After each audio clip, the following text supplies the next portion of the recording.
Welcome to KL9 news.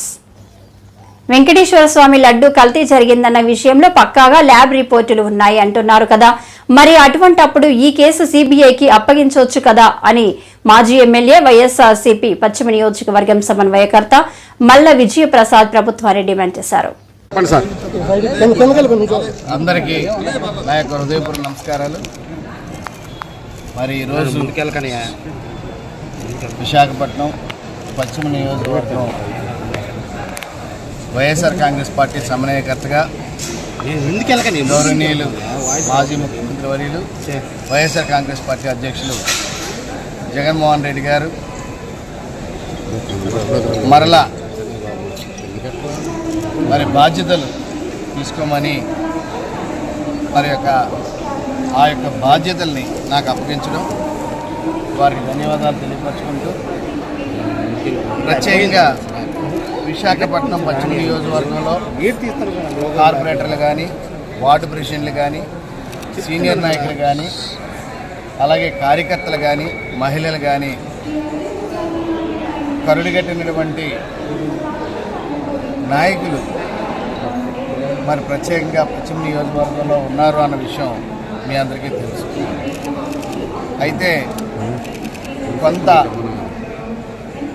సమన్వయం చేసుకునే లోపాలు ఈ మధ్యకాలంలో జరగడం, దానివల్ల కొంత డిస్టర్బెన్సీ ఏర్పడింది.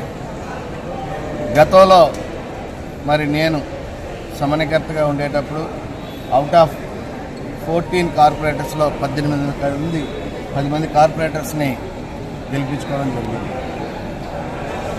మరి మొన్న ఎలక్షన్లో వైఎస్ఆర్ కాంగ్రెస్ పార్టీ డిఫీట్ అవ్వడం మీ అందరికీ తెలుసు.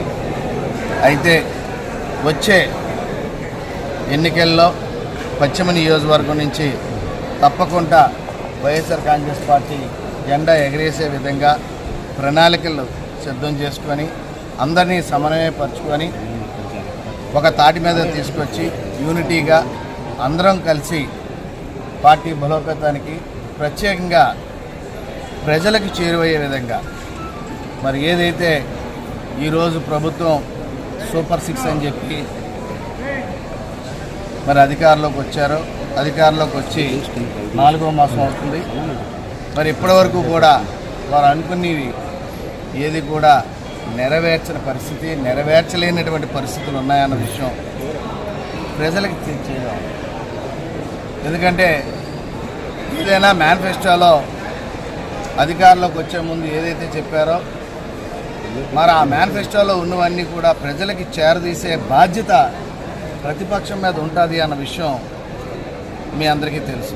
తప్పకుండా ప్రజల పక్షాన్ని నిలబడి ప్రజలకి న్యాయం చేసే విధంగా, న్యాయం చేకూర్చే విధంగా మీ అందరం కలిసి మరి ప్రజల పక్షాన్ని ఉండి ప్రజలకి అన్ని సంక్షేమ పథకాలు వచ్చే విధంగా చూస్తామని చెప్పి ఈ సందర్భంగా తెలియపరుచుకుంటూ, మీ అందరికీ తెలుసు మరి ఇప్పుడు ఉన్నటువంటి ప్రభుత్వం వాళ్ళు చేయలేనటువంటి పనులు దాన్ని తప్పుదో పట్టించే విధంగా ఈరోజు ఎవరు ప్రశ్నించుకుంటా, ఎవరు ముందుకు రాకుండా వాళ్ళు బ్రహ్మాండమైనటువంటి పరిపాలన సాగిస్తున్నాం అనే ఒక బిల్డప్ని ఇస్తూ మరి ఈ మధ్య ప్రజల మధ్యకి వస్తున్నటువంటి విషయం మీ అందరికీ తెలుసు. అంటే